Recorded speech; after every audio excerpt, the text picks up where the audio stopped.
60 seconds ವಿಶೇಷ ಬುಲೆಟಿನ್ಗೆ ಸ್ವಾಗತ. ನಾನು ಮಾಲ್ತೇಶ್. ಚಂದ್ರನ ಮೇಲೆ ಕಾಲಿಟ್ಟಿರುವಂತಹ ಭಾರತದ ಸಾಧನೆಯನ್ನ ಇಡೀ ಜಗತ್ತೇ ಕೊಂಡಾಡ್ತಾ ಇದೆ.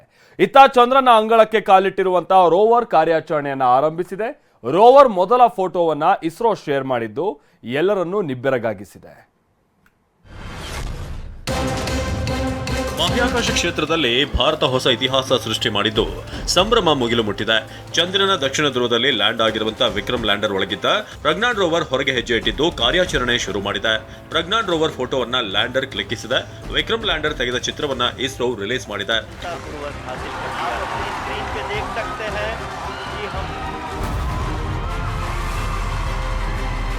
ಚಂದ್ರನ ಮೇಲೆ ನಿನ್ನೆ ಸಂಜೆ 6:04 ವಿಕ್ರಮ್ ಲ್ಯಾಂಡರ್ ಪಾದ ಊರಿತ್ತು. 4 ಗಂಟೆಯ ಬಳಿಕ ಲ್ಯಾಂಡರ್ನಿಂದ ಹೊರಬಂದಂತ ರೋವರ್ ನಿನ್ನೆ ರಾತ್ರಿಯಿಂದಲೇ ಆಪರೇಷನ್ಗೆ ಇಳಿದಿದೆ. ಚಂದಿರನ ದಕ್ಷಿಣ ಧ್ರುವದಲ್ಲಿ ಪ್ರಜ್ಞಾನ್ ರೋವರ್ ಓಡಾಡುತ್ತಾ 14 ದಿನ ಅಧ್ಯಯನ ಮಾಡಲಿದೆ.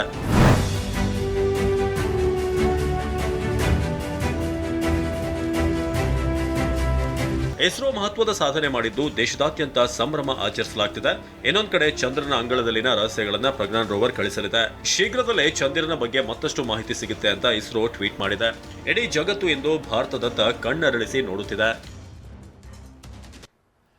ಹಾಗಾದ್ರೆ ಚಂದ್ರನ ಅಂಗಳದಲ್ಲಿ ಪ್ರಜ್ಞಾನ್ ರೋವರ್ ಹೇಗೆ ಕಾರ್ಯನಿರ್ವಹಿಸುತ್ತೆ, ಮುಂದಿನ 14 ದಿನ 7 ವಿಷಯಗಳ ಬಗ್ಗೆ ರೋವರ್ ಅಧ್ಯಯನ ಹೇಗಿರುತ್ತೆ, ಈ ಕುರಿತು ನೆಹರು ತಾರಾಲಯದ ನಿರ್ದೇಶಕರು ಕಂಪ್ಲೀಟ್ ಮಾಹಿತಿಯನ್ನು ನೀಡಿದ್ದಾರೆ. ಬನ್ನಿ ನೋಡೋಣ. ಇವುಗಳನ್ನ ಫೈರ್ ಮಾಡಿದ ತಕ್ಷಣ ಅದ್ರ ವೇಗ ಕಮ್ಮಿ ಆಗುತ್ತೆ. ವೇಗ ಕಮ್ಮಿ ಅದು 6000ದಿಂದ 1300ಕ್ಕೆ ಬರುತ್ತೆ. 1300ಕ್ಕೆ ಬಂದ ತಕ್ಷಣವೇ ಇದು ಚಂದ್ರ ಮೇಲೆ ಬೀಳೋಕ್ಕೆ ಶುರು ಆಗುತ್ತೆ. ಬೀಳೋಕ್ಕೆ ಶುರು ಆದಾಗ ಮತ್ತೆ ಇವುಗಳನ್ನ ಎರಡೆರಡು ಇಂಜಿನ್ಗಳನ್ನ ಫೈರ್ ಮಾಡಿ ಅದನ್ನು ಕರೆಕ್ಟಾಗಿ ವರ್ಟಿಕಲ್ ಮಾಡ್ತಾರೆ. ಇದು ಇಳಿದಾದ್ಮೇಲೆ ಓಕೆ, ಇದು ಏನಾಗಿದೆ, ಇದು ಇಳಿದಾದ್ಮೇಲೆ ಇಲ್ಲೊಂದಿದೆ ನೋಡಿ. ಇದು ಇಲ್ಲಿ ಮೊದಲನೇದಾಗಿ ಅಧ್ಯಯನ ಏನು, ಸಂಶೋಧನೆ ಏನು, ಈ ಎಲ್ಲ ವಿಚಾರಗಳಿಗೆ ಸಂಬಂಧಪಟ್ಟಂತೆ ಪ್ರಮೋದ್ ಗಳಲ್ಲಿ ಅವ್ರನ್ನೇ ಮಾತಾಡಿಸಿ ಕೇಳೋಣ. ಸರ್, ಇವತ್ತಿನಿಂದ ಮುಂದಿನ 14ರಿಂದ 15 ದಿವಸಗಳ ಕಾಲ ಅಧ್ಯಯನ ಇರುತ್ತೆ. ಪ್ರಮುಖವಾಗಿ ಏನೇನೆಲ್ಲ ಮಾಹಿತಿಗಳನ್ನು ಕಲೆಕ್ಟ್ ಮಾಡುತ್ತೆ? ಅಂದ್ರೆ ಸಂಶೋಧನೆಗಳಿಗಾಗಿರ್ಬೋದು, ಯಾವುದಾದ್ರೂ ವಿಚಾರಗಳಿಗೆ ಅನುಕೂಲವಾಗುವಂಥ ವಿಚಾರಗಳು ನಮಗೆ ಏನೇನು ಸಿಗುತ್ತಾ ಹೋಗುತ್ತೆ ಇದರಿಂದ? ರೋವರ್ನಲ್ಲಿರೋ ವೈಜ್ಞಾನಿಕ ಉಪಕರಣಗಳ ಬಗ್ಗೆ, ಅದರಲ್ಲಿ APXS ಅಂತಂದರೆ ಆಲ್ಫಾ ಪಾರ್ಟಿಕಲ್ ಎಕ್ಸ್ರೇ ಸ್ಪೆಕ್ಟ್ರೋಮೀಟರ್. ಇದು ಆಲ್ಫಾ ಪಾರ್ಟಿಕಲ್ನ ಮುಂದೆ ಇರುವ ಕಲ್ಲುಗಳ ಮೇಲೆ ಅದು ಬಿಟ್ಟು ಅದನ್ನು ಎವಾಪರೇಟ್ ಮಾಡಿ ಅದರಿಂದ ಬರೋ ಗ್ಯಾಸ್ನ ಬಳಸಿ ಅದು ಅಲ್ಲಿ ಏನೇನು ಕೆಮಿಕಲ್ ಕಂಪೋಸಿಷನ್ ಇದೆ, ರಾಸಾಯನಿಕ ಸಂಯೋಜನೆ ಇದೆ ಅನ್ನೋದು ಮಾಡ್ತಾರೆ. ಅದೇ ಥರ ಅದು ಲಿಬ್ಸ್ ಅಂತಂದರೆ ಲೇಸರ್ ಇಂಡ್ಯೂಸ್ ಬ್ರೇಕ್ಡೌನ್ ಸ್ಪೆಕ್ಟ್ರೋಸ್ಕೋಪ್ ಕೂಡ ಅದನ್ನೇ ಮಾಡುತ್ತೆ. ಹೀಗೆ ಅಲ್ಲಿ ಅವುಗಳ ಒಂದು ಇದೇನಿದೆ, ರಾಸಾಯನಿಕ ಸಂಯೋಜನೆ ಏನಿದೆ, ಮಣ್ಣಿಂದು ಅದರದ್ದು ಥರ್ಮಲ್ ಪ್ರಾಪರ್ಟಿ ಏನು, ಅಲ್ಲಿ ಪ್ಲಾಸ್ಮಾ ಹೇಗಿದೆ, ಈ ಥರದ್ದೆಲ್ಲ ಮಾಹಿತಿ ಕಲೆಕ್ಟ್ ಮಾಡಿ ಇದು ಮುಂದಿನ ನಮ್ಮ ಸೈನ್ಸ್ ಮಿಷನ್ಸ್ಗಳಿಂದ ತುಂಬ ಉಪಯುಕ್ತಕಾರ ಆಗಲಿದೆ. ಆಗ ನಾವು ಯಾವ ಇನ್ಸ್ಟ್ರೂಮೆಂಟ್ ಕಳಿಸ್ಬೇಕು, ಅಲ್ಲಿ ಕಳಿಸಿದ್ರೆ ಯಾವ ರೀತಿ ಇರಬೇಕಾಗತ್ತೆ, ಹೀಗೆ ಇಂತಹ ಎಲ್ಲ ವಿಷಯಗಳು ನಮ್ಗೆ ಗೊತ್ತಾಗುತ್ತೆ. ನಾವು ಈಗ ಪ್ರಜ್ಞಾನ್ ರೋವರ್ನ ಜೀವಿತಾವಧಿಯನ್ನು ನಿರ್ಧಾರ ಮಾಡ್ತಿಲ್ಲ ಅಂತ ಅಂದರೆ ಮುಂದೆ 14 ದಿವಸಗಳ ನಂತರವೂ ಕೂಡ ಕಾರ್ಯಚಟುವಟಿಕೆಯನ್ನು ಮುಂದುವರಿಸುವಂಥ ಸಾಧ್ಯತೆ ಇದೆನಾ? ಅದು ಏನಾಗುತ್ತೆ ಅಂತಂದರೆ ಅದರಲ್ಲಿ ಒಂದು ಸ್ವಲ್ಪ ಅನ್ಸರ್ಟನಿಟಿ ಇದೆ. ಈಗ 14 ದಿವಸ ಆದಮೇಲೆ ಖಂಡಿತವಾಗಲೂ ನಿಲ್ಲುತ್ತೆ ಕಾರ್ಯಚಟುವಟಿಕೆ. ಯಾಕೆಂದರೆ ಸೂರ್ಯಾಸ್ತ ಆಗಿಬಿಡುತ್ತೆ, ಅಲ್ಲಿ ಸೂರ್ಯನ ಬೆಳಕಿರೋದಿಲ್ಲ. ಮತ್ತೆ ಅಲ್ಲಿ ಸೂರ್ಯೋದಯ ಆಗ ಮತ್ತೆ ಅದು ಸೋಲಾರ್ ಪ್ಯಾನೆಲ್ ಪವರ್ ಕೊಡೋಕ್ಕೆ ಶುರು ಮಾಡುತ್ತೆ. ಹಾಗೆ ಒಳಗಡೆ ಇರೋ ಎಲೆಕ್ಟ್ರಾನಿಕ್ಸು ಅದೆಲ್ಲ ಏನಿದೆ ಅದೆಲ್ಲನೂ ಇನ್ನೂ ಸರಿಯಾಗಿ ಕಾರ್ಯನಿರ್ವಹಿಸ್ತಾ ಇತ್ತು ಅಂತಂದರೆ ಮತ್ತೆ ಅದು ಎದ್ದು ಮತ್ತೆ ಕಾರ್ಯಚಟುವಟಿಕೆ ಶುರು ಮಾಡುತ್ತೆ. ಅಕಸ್ಮಾತ್ ಅಲ್ಲಿ ತುಂಬ ಶೀತ ಇರುತ್ತೆ, ಆ ಶೀತದಲ್ಲಿ ಏನಾದರೂ ಎಲೆಕ್ಟ್ರಾನಿಕ್ಸ್ ಎಲ್ಲ ಕೆಟ್ಟೋಗಿದ್ದರೆ ಆಗ ನಮಗೆ ಮಾಡೋಕ್ಕಾಗೋದಿಲ್ಲ. ಆದ್ದರಿಂದ ಮಿಷನ್ ಪೀರಿಯಡ್ ಅಂತ ಏನು ಹೇಳ್ತಾ ಇದ್ದಾರೆ, ಅವ್ರು ಖಂಡಿತವಾಗ್ಲೂ ಕೆಲಸ ಮಾಡೋದು ಸಾಯಂಕಾಲದವರೆಗೂ, ಅಂದರೆ 14 ದಿವಸ ಅಂತ ಹೇಳ್ತಾ ಇದ್ದಾರೆ. ಮುಂದಿಂದು ನಮ್ಮ ಲೆಕ್ಕ ಮೇಲೆ ಡಿಪೆಂಡ್ ಆಗುತ್ತೆ. 14 ದಿವಸಗಳು ಅಥವಾ ಅದರ ಅವಧಿ ಇರುವವರೆಗೂ ಕೂಡ ಅಧ್ಯಯನದ ಬಳಿಕ ಆ ಒಂದು ಉಪಕರಣಗಳು ಅಲ್ಲಿ ಉಳಿಯುತ್ತಾ ಅಥವಾ ಮತ್ತೆ ರೋವರ್ ಇಂದ ಚಲನೆ ಮತ್ತು ಬೇರೆ ಏನಾದರೂ ಮಾಹಿತಿಗಳು ನಿರಂತರವಾಗಿ ಸೈಂಟಿಸ್ಟ್ ಸಿಗುತ್ತಾ ಅಥವಾ ಏನಾದರೂ ಪರ್ಯಾಯ ಮೂಲಗಳಿದಾನ ಅದಕ್ಕೆ ಮಾಹಿತಿಗೆ? ಇಲ್ಲ, ಆ ರೀತಿ ಯಾವುದೂ ಇಲ್ಲ. ಯಾಕೆಂತಂದರೆ ಅದಕ್ಕೆ ಅವರು ಪವರ್ ಏನು ಬೇಕಾಗತ್ತೆ, ಅದಕ್ಕೆ ಬರೀ ಸೋಲಾರ್ ಪ್ಯಾನಲ್ಸ್ಗಳು ಮಾತ್ರ ಕೊಟ್ಟಿದ್ದಾರೆ. ಸಂಪೂರ್ಣವಾಗಿ ನಿಷ್ಕ್ರಿಯ ಆಗುತ್ತಾ? ಸಂಪೂರ್ಣವಾಗಿ ನಿಷ್ಕ್ರಿಯ ಆಗುತ್ತೆ. ಏಕೆಂದರೆ ಪವರೇ ಇರಲ್ಲ. ಆಮೇಲೆ ನೆಕ್ಸ್ಟು ಆದಾಗ ಪವರ್ ಇದ್ರೂ ಕೂಡ ಆ ಉಪಕರಣಗಳು ಕೆಟ್ಟೋಗಿದ್ರೆ ಬಿಕಾಸ್ ಆಫ್ ಟೆಂಪ್ರೇಚರ್ ಆಗಲೂ ಇನ್ನೂ ಕೆಲಸ ಮಾಡಲ್ಲ. ಇದಿಷ್ಟು.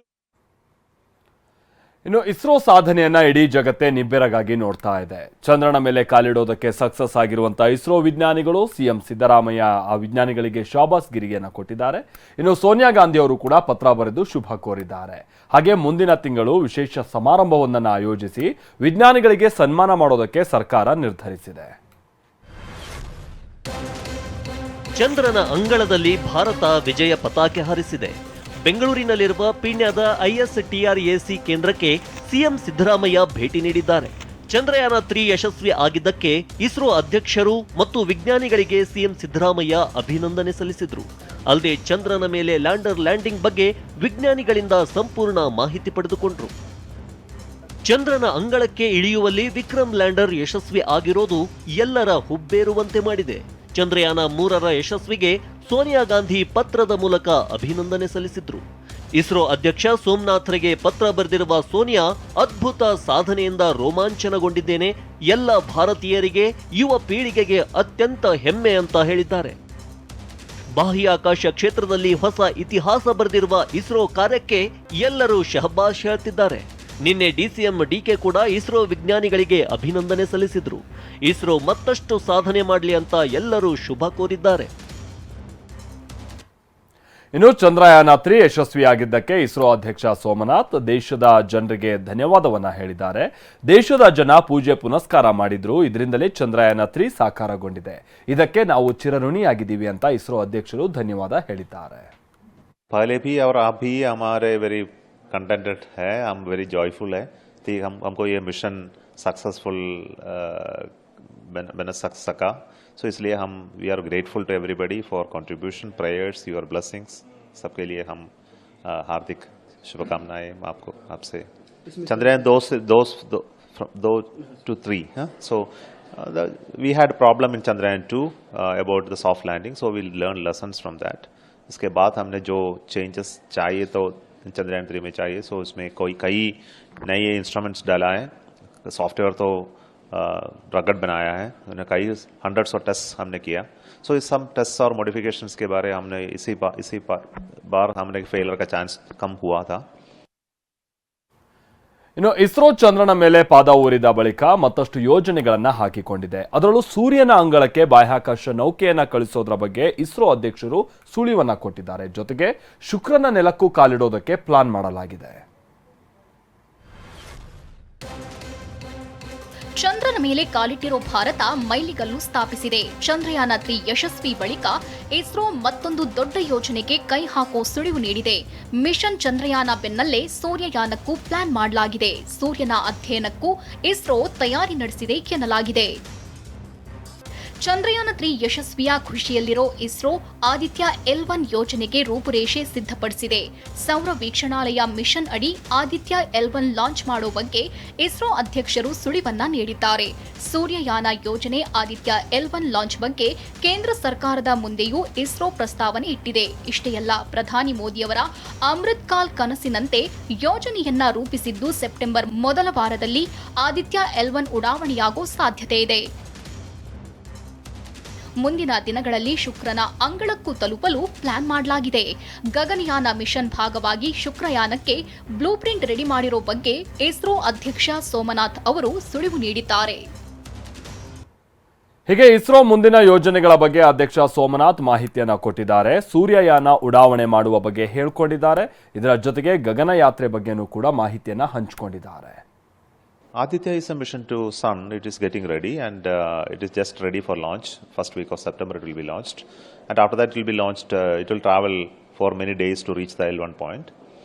Gaganyaan is still in the work in progress, and we are doing a mission possibly by end of September or beginning of October for demonstrating the crew module and crew escape capability, and which will be followed by further missions of unmanned missions next year beginning, and many more test missions and ground test, hundreds of them, until we do the first manned mission possibly by 25.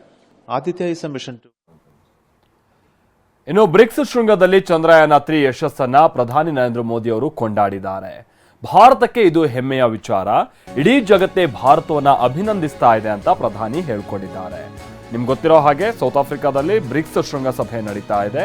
ಈ ಟೈಮ್ನಲ್ಲೇ ಭಾರತ ಇಂತಹದ್ದೊಂದು ಅಭೂತಪೂರ್ವ ಯಶಸ್ಸನ್ನ ಚಂದ್ರನ ಮೇಲೆ landing ವಿಚಾರವಾಗಿ ಸಾಧಿಸಿರುವಂತಹ ಸಂದರ್ಭದಲ್ಲಿ ಪ್ರಧಾನಿ ಇದನ್ನ BRICS ಶೃಂಗಸಭೆಯ ಸಂದರ್ಭದಲ್ಲೂ ಕೂಡ ಪ್ರಸ್ತಾಪ ಮಾಡಿದ್ದಾರೆ.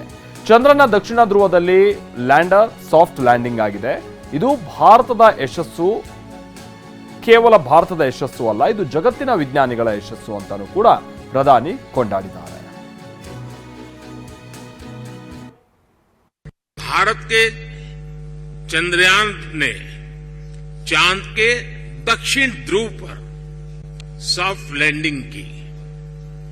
ये केवल भारत के लिए ही नहीं बल्कि पूरे विश्व के वैज्ञानिक समुदाय के लिए एक बहुत बड़ी उपलब्धि है।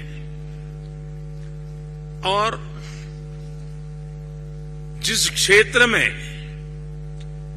भारत ने अपना टारगेट तय किया था वहां पहले कभी कोई प्रयास नहीं हुआ है और ये प्रयास सफल हुआ है, तो बड़ा डिफिकल्ट टेरेन के ऊपर विज्ञान हमें पहुंचा पाया है। ये अपने आप में विज्ञान की, वैज्ञानिकों की बड़ी सफलता है। भारत के ಹೀಗೆ ಇಸ್ರೋ ವಿಜ್ಞಾನಿಗಳ 4 ವರ್ಷಗಳ ಶ್ರಮ ಫಲಿಸಿದೆ. ಭಾರತದ ವಿಕ್ರಮ್ ಲ್ಯಾಂಡರ್ ಚಂದ್ರನ ಅಂಗಳಕ್ಕೆ ಇಳಿಯೋದಕ್ಕೆ ನೂರಾರು ಮಂದಿ ಸಾಥ್ ಕೊಟ್ಟಿದ್ರು ಕೂಡ. ಈ ಪೈಕಿ ಯುವ ಕನ್ನಡಿಗ ವಿಜ್ಞಾನಿಯೂ ಇರೋದು ರಾಜ್ಯವೇ ಹೆಮ್ಮೆ ಪಡುವಂತ ಸಂಗತಿಯಾಗಿದೆ.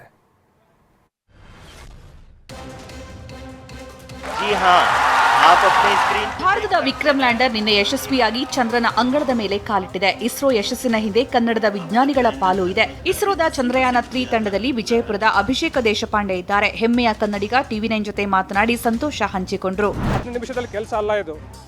ಸೊ ಇದು ತುಂಬಾ ವರ್ಷದಿಂದ ಆಗಿದಂತ ಕೆಲಸ ಇದು. ಸೊ ಈ ಮಟ್ಟಕ್ಕೆ ಇಸ್ರೋ ಬಂದಿದೆ ಅಂತಂದ್ರೆ ಇದಕ್ಕೆ ತಮ್ಮ ಇಡೀ ಭಾರತ ದೇಶ ಜನ ಆಶೀರ್ವಾದ ಮತ್ತು ನಾನು ಸ್ಪೆಷಲಿ ಹೇಳ್ಬೇಕಂದ್ರೆ ನಮ್ಮ ಕರ್ನಾಟಕ ಜನತೆ ತುಂಬಾ ಖುಷಿ ಕೊಡ್ತು. ಯಾಕಂದ್ರೆ ತಮ್ಮೆಲ್ಲರ ಒಂದು ಪ್ರೋತ್ಸಾಹ ತುಂಬಾ ಇರೋದ್ರಿಂದ. ಇನ್ನು ಅಭಿಷೇಕ್ ಅವರ ವಿಜಯಪುರದ ನಿವಾಸದಲ್ಲಿ ಸಂಭ್ರಮ ಮನೆ ಮಾಡಿದೆ. ಸ್ಥಳೀಯರು ಪರಸ್ಪರ ಸಿಹಿ ತಿನಿಸಿ ಮೆಚ್ಚುಗೆ ವ್ಯಕ್ತಪಡಿಸಿದ್ರು. ಮಗನ ಬಾಲ್ಯ ನೆನಪಿಸಿಕೊಂಡು ತಾಯಿ ಅಮಿತಾ ಭಾವುಕರಾದ್ರು. ಅದರ ಬಗ್ಗೆ ಏನು ಹೇಳಲಿಕ್ಕೆ ನಂಗೆ ಮಾತೆ ಬರ್ತಾ ಇಲ್ಲ. ಎಲ್ಲರೂ ಸಂತೋಷ ವ್ಯಕ್ತಪಡಿಸ್ತಾರಲ್ಲ, ಅದೇ ನನಗೆ ಖುಷಿ ಅಂತ ಹೇಳ್ತೀನಿ ಅಷ್ಟೇ. ಖುಷಿ ಖುಷಿ ಖುಷಿ ಕಣ್ಣ ಆನಂದ ಬಾಷ್ಪ ಅಂತಾನೆ ತಿಳ್ಕೊರಿ. ಯುವ ಕನ್ನಡಿಗನ ಸಾಧನೆಗೆ ರಾಜ್ಯಾದ್ಯಂತ ಮೆಚ್ಚುಗೆ ವ್ಯಕ್ತವಾಗಿದೆ. ಅಭಿಷೇಕ್ ಮತ್ತು ಕುಟುಂಬಕ್ಕೆ ಶುಭಾಶಯಗಳ ಮಹಾಪೂರವೇ ಹರಿದು ಬರ್ತಿದೆ. ಇನ್ನು ಲೋಕಸಭಾ ಚುನಾವಣೆ ಹೊತ್ತಲೇ ಆಪರೇಷನ್ ಹಸ್ತದ ವಿಚಾರ ದೊಡ್ಡ ಸಂಚಲನ ಸೃಷ್ಟಿಸಿದೆ. ಬಿಜೆಪಿ ಮುಖಂಡರ ವಿರುದ್ಧ ಅಸಮಾಧಾನ ಹೊರಹಾಕಿರುವಂತಹ SD ಸೋಮಶೇಖರ್, ಶಿವರಾಮ್ ಹೆಬ್ಬಾರ್ ಕಾಂಗ್ರೆಸ್ ಸೇರೋ ವಿಚಾರದ ಬಗ್ಗೆ ಈಗ ಕ್ಲಾರಿಟಿ ಕೊಟ್ಟಿದ್ದಾರೆ. ಏನಂತ ಹೇಳಿದ್ದಾರೆ ಬನ್ನಿ ನೋಡೋಣ. ರಾಜ್ಯ ರಾಜಕೀಯದಲ್ಲಿ ಆಪರೇಷನ್ ಹಸ್ತ ದೊಡ್ಡ ಸದ್ದು ಮಾಡ್ತಿದೆ. ಶಾಸಕ SD ಸೋಮಶೇಖರ್ ಮತ್ತು ಶಿವರಾಮ್ ಹೆಬ್ಬಾರ್ ಕಾಂಗ್ರೆಸ್ಗೆ ಸೇರ್ತಾರೆ ಅನ್ನೋದು ಕುತೂಹಲ ಮೂಡಿಸಿದೆ.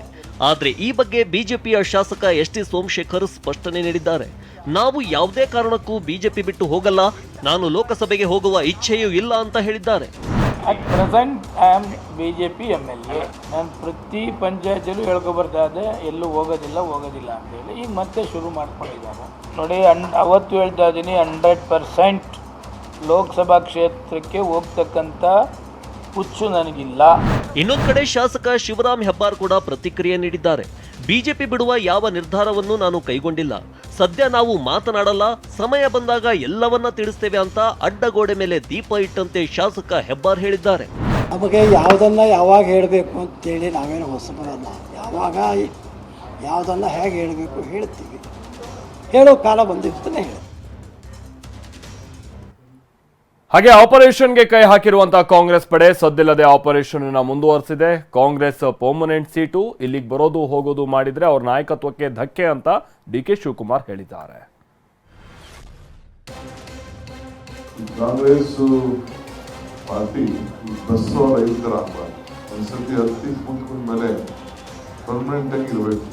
ಬರೋದು ಇದು ಅಂದ್ರೆ ನಿಮ್ಗಳ ನಾಯಕತ್ವಕ್ಕೂ ಕೂಡ ಧಕ್ಕೆ ಆಗ್ತದೆ. ಕಾಂಗ್ರೆಸ್ ಬಸ್ ರೈಲಿನ ಸೀಟಿನ ತರ ಅಲ್ಲ, ಇಲ್ಲಿಗೆ ಬಂದ್ಮೇಲೆ ಪರ್ಮನೆಂಟ್ ಆಗಿ ಇರಬೇಕು. ಇರೋದು ಹೋಗೋದು ಆದ್ರೆ ನಾಯಕತ್ವಕ್ಕೂ ತೊಂದರೆ ಆಗುತ್ತೆ. ಇದು ಆಪರೇಷನ್ ಹಸ್ತ ನಡೀತಿರೋ ಹೊತ್ತಲ್ಲೇ DK ಶಿವಕುಮಾರ್ ಆಡಿರುವಂತಹ ಮಾತು. ಇದು ಕೇವಲ ಶಿವಮೊಗ್ಗಕ್ಕೆ ಮಾತ್ರ ಸೀಮಿತವಾಗಿ ಹೇಳ್ತಿಲ್ಲ ಎಂದ DK ಪಕ್ಷಕ್ಕೆ ಬರ್ತೀನಿ ಅಂತಿರೋ ಎಲ್ಲ ನಾಯಕರಿಗೂ ಪರೋಕ್ಷವಾಗಿ ಆಹ್ವಾನ ನೀಡಿದ್ರು.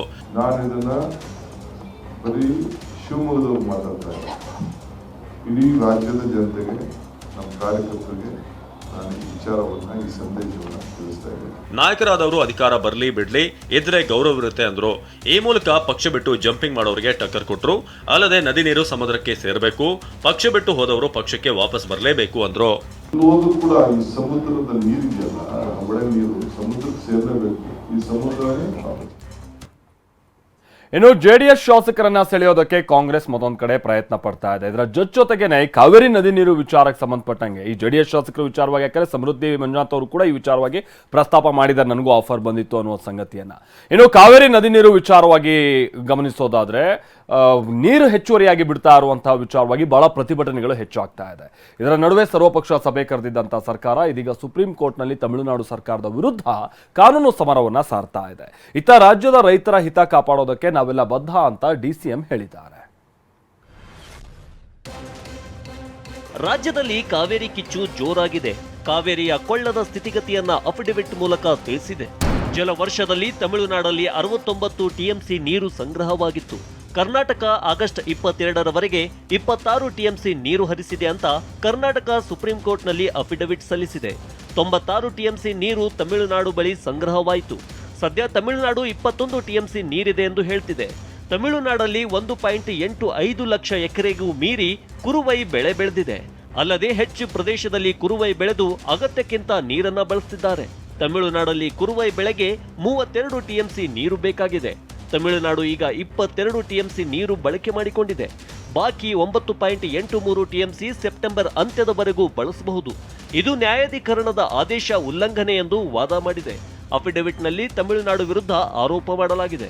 ರಾಜ್ಯದ ಸರ್ವಪಕ್ಷಗಳ ನಿಯೋಗ ದೆಹಲಿಗೆ ಕರ್ಕೊಂಡು ಹೋಗ್ತೀವಿ, ರಾಜ್ಯ ಹಾಗೂ ರೈತರ ಹಿತ ಕಾಪಾಡಲು ಬದ್ಧ ಅಂತ ಡಿಸಿಎಂ ಡಿಕೆ ಹೇಳಿದ್ದಾರೆ. ಇನ್ನು ಹಿಮಾಚಲ ಪ್ರದೇಶದಲ್ಲಿ ಭಾರೀ ಮಳೆಗೆ ಮತ್ತೆ ಅವಾಂತರಗಳು ಸೃಷ್ಟಿಯಾಗ್ತಾ ಇದೆ. ಯಾವಾಗ ಗುಡ್ಡ ಕುಸಿದು ಪ್ರಾಣಕ್ಕೆ ಕುತ್ತು ಬರುತ್ತೋ ಅನ್ನುವಂಥ ಆತಂಕ ಇರುವಂತಹ ಸಂದರ್ಭದಲ್ಲೇ ಕುಲುವಿನಲ್ಲಿ 7-8 ಮನೆಗಳು ಇದ್ದಕ್ಕಿದ್ದಂತೆ ಕುಸಿದು ಬಿಟ್ಟಿವೆ. ಅದೃಷ್ಟವಶಾತ್ ಯಾವುದೇ ಪ್ರಾಣಾಪಾಯ ಆಗಿಲ್ಲ. ರಸ್ತೆ ಹಾಳಾಗಿರುವ ಕಾರಣಕ್ಕಾಗಿ ಕುಲು ಹಾಗೆ ಮಂಡಿ ಹೆದ್ದಾರಿಯಲ್ಲಿ ಸಂಚಾರ ಅಸ್ತವ್ಯಸ್ತಗೊಂಡಿದೆ. ಗುಡ್ಡದಿಂದ ಒಂದರ ಮೇಲೊಂದರಂತೆ ಧರೆಗುರುಳುತ್ತಾ ಇರುವ ಮನೆಗಳು, ಇಡೀ ಪ್ರದೇಶ ಆವರಿಸಿದ ಅವಶೇಷಗಳ ಧೂಳು. ಈ ಭಯಾನಕ ದೃಶ್ಯ ಕಂಡು ಬಂದದ್ದು ಹಿಮಾಚಲ ಪ್ರದೇಶದ ಕುಲು ಜಿಲ್ಲೆಯಲ್ಲಿ. ರಣಭೀಕರ ಮಳೆಯಿಂದ ತತ್ತರಿಸಿರುವಂತಹ ಹಿಮಾಚಲ ಪ್ರದೇಶದ ಗುಡ್ಡಗಾಡು ಜನತೆ ಆತಂಕದಲ್ಲೇ ಜೀವನ ಸಾಗಿಸುತ್ತಿದ್ದಾರೆ. ಯಾವಾಗ ಗುಡ್ಡ ಕುಸಿದು ಧರಶಾಹಿಯಾಗ್ತವೆ ಎಂಬ ಭೀತಿಯ ನಡುವೆ ಅನ್ನಿ ಪಟ್ಟಣದಲ್ಲಿ ಭಾರೀ ಭೂಕುಸಿತ ಉಂಟಾಗಿದೆ. ಭೂಕುಸಿತದಿಂದ ಹಲವಾರು ಕಟ್ಟಡಗಳು ಧ್ವಂಸವಾಗಿದೆ. ಅದೃಷ್ಟವಶಾತ್ ಯಾವುದೇ ಜೀವ ಹಾನಿಯಾಗಿಲ್ಲ. ಹಲವು ದಿನಗಳ ಹಿಂದೆಯೇ ಜಿಲ್ಲಾಡಳಿತ ಇಲ್ಲಿನ ನಿವಾಸಿಗಳನ್ನ ಸ್ಥಳಾಂತರ ಮಾಡಿತ್ತು. ಹೀಗಾಗಿಯೇ ಯಾವುದೇ ಸಾವು ನೋವು ಸಂಭವಿಸಿಲ್ಲ. ಆದರೆ ಹಲವು ವಾಹನಗಳು ಜಖಂಗೊಂಡಿವೆ ಅಂತ ತಿಳಿದು ಬಂದಿದೆ. ಇದೇ ವೇಳೆ ಭಾರಿ ಮಳೆಯಿಂದಾಗಿ ಕುಲು ಮಂಡಿ ಹೆದ್ದಾರಿಯಲ್ಲಿ ಸಂಚಾರ ಅಸ್ತವ್ಯಸ್ತಗೊಂಡಿದೆ. ಸಂಚಾರ ಸುಗಮಗೊಳಿಸಲು ಪೊಲೀಸರು ಹರಸಾಹಸ ಪಡುತ್ತಿದ್ದಾರೆ. ವಾಹನ ಸವಾರರು ಕೂಡ ಅನ್ನ ನೀರಿಲ್ಲದೆ ಸಂಕಷ್ಟದಲ್ಲೇ ಸಮಯ ದೊಡ್ತಿದ್ದಾರೆ. ಇನ್ನು ಬೆಂಗಳೂರಿಗೂ ಕಾಲಿಟ್ಟಿದೆ ಗಾಂಜಾ ಚಾಕೊಲೇಟ್ ಮಾರಾಟ ಜಾಲ. ಉತ್ತರ ಪ್ರದೇಶದಿಂದ ತಂದು ಬೆಂಗಳೂರಿನಲ್ಲಿ ಬಹಳ ಮಾರಾಟಕ್ಕೆ ಪ್ರಯತ್ನ ಪಡ್ತಾ ಇದ್ದಾರಂತೆ.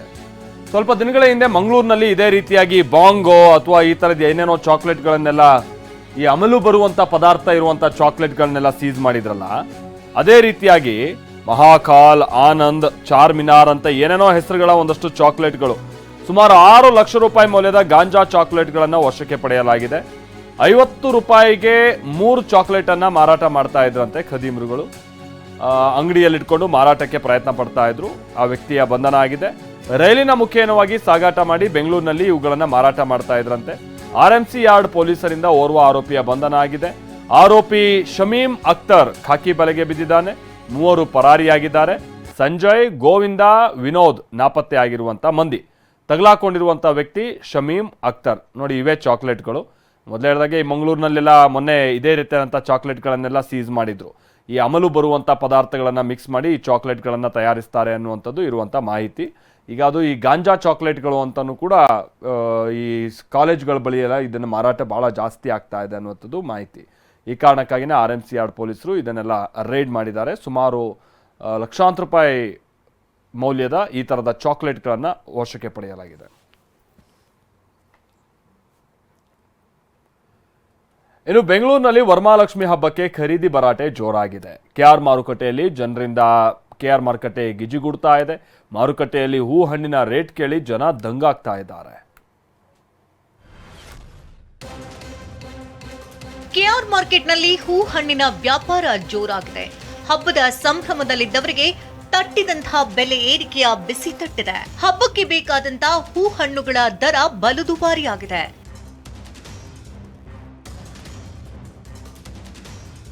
ಪ್ರತಿ ಕೆಜಿ ಕನಕಾಂಬರದ ದರ 1200ರಿಂದ 1500 ರೂಪಾಯಿಗೆ ನಿಗದಿಯಾಗಿದೆ.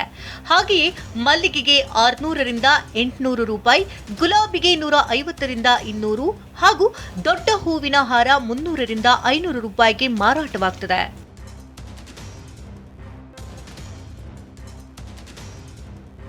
ಜೋಡಿ ಬಾಳೆಕಂಬಕ್ಕೆ ಜನರು 50 ರೂಪಾಯಿ ಕೊಡಬೇಕಿದೆ. ಅಂತೆಯೇ ಮಾವಿನ ತೋರಣಕ್ಕೆ 20, 100 ವೀಳ್ಯದೆಲೆಗೆ 150 ರೂಪಾಯಿ, 5 ತೆಂಗಿನಕಾಯಿಗೆ 100 ರೂಪಾಯಿ ನಿಗದಿಯಾಗಿದೆ. ದುಬಾರಿ ಬೆಲೆಗೆ ಜನರು ಕಂಗಾಲಾಗಿದ್ದಾರೆ. ಹಬ್ಬದ ಸಂಭ್ರಮದಲ್ಲಿದ್ದವರು ಶಾಕ್ ಆಗಿದ್ದಾರೆ. ಇನ್ನು ಇತ್ತೀಚೆಗೆ ಲಡಾಖ್ಗೆ ತೆರಳಿದಂತ ರಾಹುಲ್ ಗಾಂಧಿ ಅವರು ತಮ್ಮ ಪ್ರವಾಸವನ್ನ ಮುಂದುವರಿಸಿದ್ದಾರೆ. ಇವತ್ತು ಖಾರ್ದುಂಗ ಲಾ ಪ್ರದೇಶಕ್ಕೆ ಭೇಟಿ ನೀಡಿದಂತ ರಾಹುಲ್ ಗಾಂಧಿ ಸೇನಾ ಅಧಿಕಾರಿಗಳನ್ನ ಭೇಟಿಯಾಗಿ ಮಾತುಕತೆ ನಡೆಸಿದ್ದಾರೆ. ಇನ್ನು ಇದೇ ಸೆಪ್ಟೆಂಬರ್ನಲ್ಲಿ ರಾಹುಲ್ ಯುರೋಪ್ ಪ್ರವಾಸವನ್ನ ಕೈಗೊಳ್ತಾ ಇದ್ದಾರೆ. ಜಮ್ಮು ಕಾಶ್ಮೀರದ ಲಡಾಖ್ನಲ್ಲಿ ಸಂಸದ ರಾಹುಲ್ ಗಾಂಧಿ ರೌಂಡ್ಸ್ ಹಾಕಿದ್ದಾರೆ. ಕಳೆದ ವಾರ ಲಡಾಖ್ಗೆ ಹೋಗಿದ್ದ ರಾಹುಲ್ ಇವತ್ತು ಖಾರ್ದುಂಗ್ ಲಾ ಸ್ಥಳಕ್ಕೆ ಭೇಟಿ ನೀಡಿದ್ದಾರೆ. ಅಲ್ಲಿನ ಸೇನಾ ಅಧಿಕಾರಿಗಳನ್ನ ಭೇಟಿಯಾಗಿ ಮಾತುಕತೆ ನಡೆಸಿದ್ದಾರೆ. ಈ ವೇಳೆ ರಾಹುಲ್ ಗಾಂಧಿ ಜೊತೆ ಯೋಧರು ಫೋಟೋ ಕ್ಲಿಕ್ಕಿಸಿಕೊಂಡು ಸಂಭ್ರಮಿಸಿದ್ರು.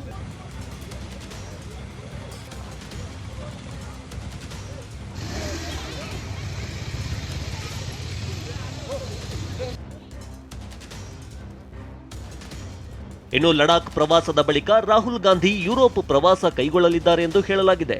ಇದೇ ಸೆಪ್ಟೆಂಬರ್ 6ರಂದು ಯುರೋಪಿನ 3 ದೇಶಗಳಿಗೆ ಪ್ರವಾಸ ತೆರಳುತ್ತಿರುವ ರಾಹುಲ್ ಗಾಂಧಿ ಯುರೋಪಿನ ಸಂಸತ್ತಿಗೂ ಭೇಟಿ ನೀಡಲಿದ್ದಾರೆ.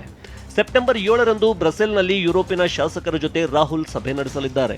ಇನ್ನು ಸೆಪ್ಟೆಂಬರ್ 8ರಂದು ಪ್ಯಾರಿಸ್ ವಿಶ್ವವಿದ್ಯಾಲಯದಲ್ಲಿ ಉಪನ್ಯಾಸ ನೀಡಲಿದ್ದಾರೆ. ಬಳಿಕ ಸೆಪ್ಟೆಂಬರ್ 9ರಂದು ಫ್ರಾನ್ಸ್ ಕಾರ್ಮಿಕರ ಒಕ್ಕೂಟದ ಜೊತೆ ಮಾತುಕತೆ ನಡೆಸಲಿದ್ದಾರೆ. ಬಳಿಕ ಸೆಪ್ಟೆಂಬರ್ 10ರಂದು ನಾರ್ವೆಯ ಓಸ್ಲೋಗೆ ಭೇಟಿ ನೀಡಲಿದ್ದಾರೆ. ಇನ್ನು ಸ್ಯಾಂಡಲ್ವುಡ್ ಬೆಡಗಿ ಹರ್ಷಿಕಾ ಪೂರ್ಣಚ್ಚ ಮತ್ತು ಭುವನ್ ಪೊನ್ನಣ್ಣ ಇವತ್ತು ವೈವಾಹಿಕ ಜೀವನಕ್ಕೆ ಕಾಲಿಟ್ಟಿದ್ದಾರೆ. ಕೊಡಗಿನ ವಿರಾಜಪೇಟೆಯಲ್ಲಿ ಇಬ್ಬರ ವಿವಾಹ ಬಹಳ ಅದ್ದೂರಿಯಾಗಿ ಜರುಗಿದೆ. ಕೊಡವ ಸಂಪ್ರದಾಯದಂತೆ ಹರ್ಷಿಕಾ ಭುವನ್ ವೈವಾಹಿಕ ಜೀವನಕ್ಕೆ ಕಾಲಿಟ್ಟಿದ್ದಾರೆ. ಕೊಡವ ಸಂಪ್ರದಾಯದಲ್ಲಿ ಗಂಡು ಹೆಣ್ಣಿಗೆ ತಾಳಿ ಕಟ್ಟುವಂತ ಶಾಸ್ತ್ರ ಇರೋದಿಲ್ಲ. ಹೀಗಾಗಿ ನಿನ್ನೆ ಹರ್ಷಿಕಾ ಅವರ ತಾಯಿ ತಾಳಿಯನ್ನ ಕಟ್ಟಿದ್ರು. ಇವತ್ತು ಬಾಳೆ ಕತ್ತರಿಸುವ ಶಾಸ್ತ್ರವನ್ನ ನೆರವೇರಿಸಲಾಯಿತು. ನವ ಜೋಡಿ ಕೊಡವ ಲುಕ್ನಲ್ಲಿ ಮಿಂಚ್ತಾ ಇತ್ತು.